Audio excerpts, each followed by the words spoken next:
Hello everyone, myself doctor Kripal Patel, practising homeopath from Ahmedabad.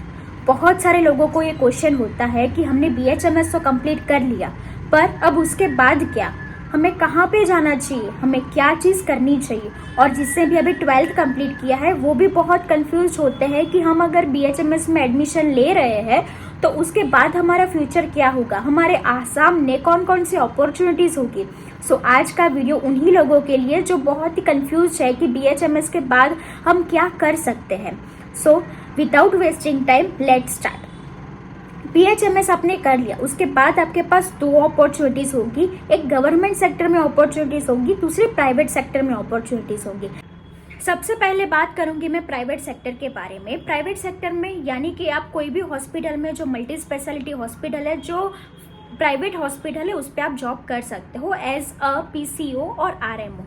PCO यानी कि patient care officer. वो उसकी सैलरी वेरी करती है person to person, doctor to doctor and with experience to experience, also city to city.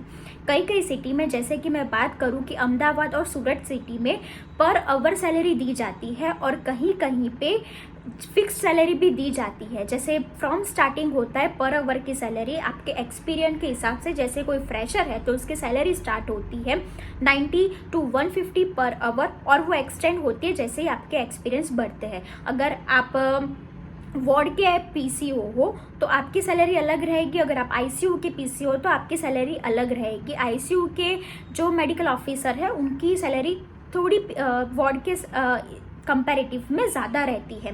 सो ये बात हो गई प्राइवेट सेक्टर में। अब उस पर अप्लाई कैसे करें, तो यू कैन अप्लाई डायरेक्टली। वहाँ पे बीच में कोई भी एग्ज़ाम देने की ज़रूरत नहीं होती है। आपको अपना CV लेके आपको वैकेंसी के हिसाब से वहाँ पे अप्लाई करना है। They will do your interview and select you on basis of your knowledge और बेसिस ऑफ योर एक्सपीरियंस। दूसरी बात करते हैं गवर्नमेंट सेक्टर की। गवर्नमेंट सेक्टर के लिए आपको गवर्नमेंट एग्जाम्स देनी रहेगी, पर अगर आपको गवर्नमेंट सेक्टर में किसी गवर्नमेंट कॉलेज में आपको प्रोफेसर की जॉब लेनी है तो उसके लिए MD इज़ नेसेसरी। पहले BHMS करना रहेगा, उसके बाद MD करना रहेगा और उसके बाद गवर्नमेंट एग्जाम्स देनी रहेगी। वो एग्जाम्स क्लियर करने के बाद आपको as a professor in government college appoint किया जाएगा। ये बात हो गई प्राइवेट में कैसे जॉब करें और गवर्नमेंट सेक्टर में कैसे जॉब करें। और सबसे इंपॉर्टेंट ऑप्शन ये है कि your own clinical practice which is your private clinic. ये सबसे अच्छा ऑप्शन रहता है। अगर इसकी सैलरी की बात करें या फिर इसकी इनकम की बात करें तो ये इनकम वेरी करती है टाइम टू टाइम और एरिया टू एरिया। कभी कभी वेटिंग पीरियड क्लिनिक में हमेशा रहता है। वेटिंग पीरियड कभी कभी 1 साल का रहता है, 2 साल का रहता है, कभी कभी 5 साल का भी वेटिंग पीरियड रहता है। पर मेरे हिसाब से सबसे अच्छी अपॉर्चुनिटी है फॉर एवरी होम्योपैथ की to start a homeopathic clinic. उसमें अगर आपने बहुत ही अच्छे से टाइम दिया, बहुत ही अच्छे से पेशेंट को ट्रीट किया, then you will give yourself a very good lifestyle and very good life. और आगे अगर हम बात करें कि आगे हम क्या कर सकते हैं हायर स्टडीज़ के लिए, तो first and the very good option is to do MD, masters degree. There are so many subjects जिसमें आप मास्टर्स डिग्री कर सकते हो और गुजरात में भी वो कॉलेज अवेलेबल्स है और बाकी सारे स्टेट्स में भी, इंडिया में भी बहुत सारे कॉलेज अवेलेबल है जिसमें आप MD कर सकते हो। पर MD करने के लिए आपको इंटर्नशिप के बाद आपको एंट्रेंस एग्जाम देनी रहेगी, वो है AIAPGET। आपको ये एग्ज़ाम देनी रहेगी और उसके बाद जब भी उसका रिजल्ट आएगा उसके बाद आपका फिर से काउंसलिंग होगा और उसके हिसाब से आपको कॉलेज अलॉट की जाएगी कि आप कौन से कॉलेज में MD कर सकते हो। अब ये बात है कि कौन कौन से सब्जेक्ट में आप MD कर सकते हो, कि देयर आर 3 मेन सब्जेक्ट जिसमें आप MD कर सकते हो। वो है मटीरिया मेडिका, रेपर्टरी, ऑर्गेनोन, और बाकी सारे जो सब्जेक्ट है जिसमें भी आप MD कर सकते हो वो है पीडियाट्रिक है, मेडिसिन है। ये सारे सब्जेक्ट में आप MD कर सकते हो। अब MD तो कर लिया, MD के बाद आप as a professor any private college में आप जॉब कर सकते हो। प्रोफेसर में भी सबसे पहले आता है कि असिस्टेंट प्रोफेसर बन सकते हो, उसके बाद आप 3 to 4 ईयर्स के बाद आप प्रोफेसर बन सकते हो।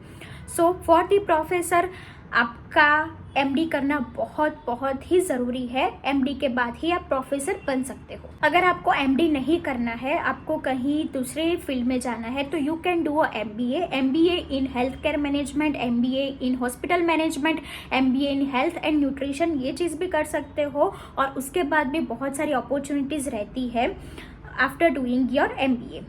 और अभी बहुत सारे डिप्लोमा कोर्स भी अवेलेबल है, जैसे diploma in health and nutrition, जैसे डिप्लोमा इन ट्राइकोलॉजी, PGDCC है, जैसे post graduation diploma in cosmetology. बहुत सारे डिप्लोमा है जो प्राइवेट सेक्टर्स करवाते हैं, जिसमें ऑनलाइन एंड ऑफलाइन दोनों सेशंस अवेलेबल है, जो आप सर्च करके वो भी कर सकते हो और उसमें एक्सपर्टाइज कर सकते हो। और अगर आप किसी भी मेडिसिन में होम्योपैथिक फील्ड में रिसर्च वर्क करना चाहते हो तो CCRH are also allowing doctors to do research. उसके लिए आपको CCRH काउंसिल का कॉन्टेक्ट करना पड़ेगा।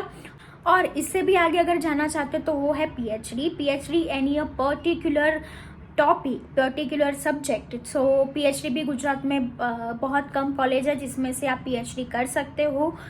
सो ये था आपका एक ओवरऑल व्यू कि आप PHMS करने के बाद क्या क्या कर सकते हो।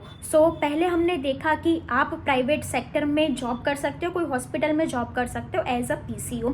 दूसरी चीज़ हमने देखी कि आप गवर्नमेंट सेक्टर में भी जॉब कर सकते हो। तीसरी चीज़ हमने देखी कि आप प्राइवेट अपना क्लिनिक खोल सकते हो। चौथी चीज़ ये देखी कि हायर स्टडीज़ में आप MD कर सकते हो, डिप्लोमा कोर्स कर सकते हो और मैनेजमेंट कोर्स भी कर सकते हो। सो अगर आपने BHMS किया है तो there are so many opportunities after doing your BHMS।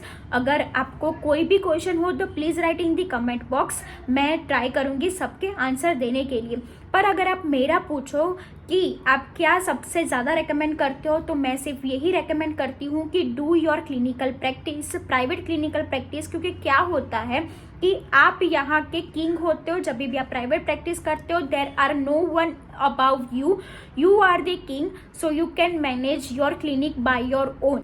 ऐसे ही मेडिकल वीडियोज़ के लिए please like and subscribe and feel free to ask anything regarding medical.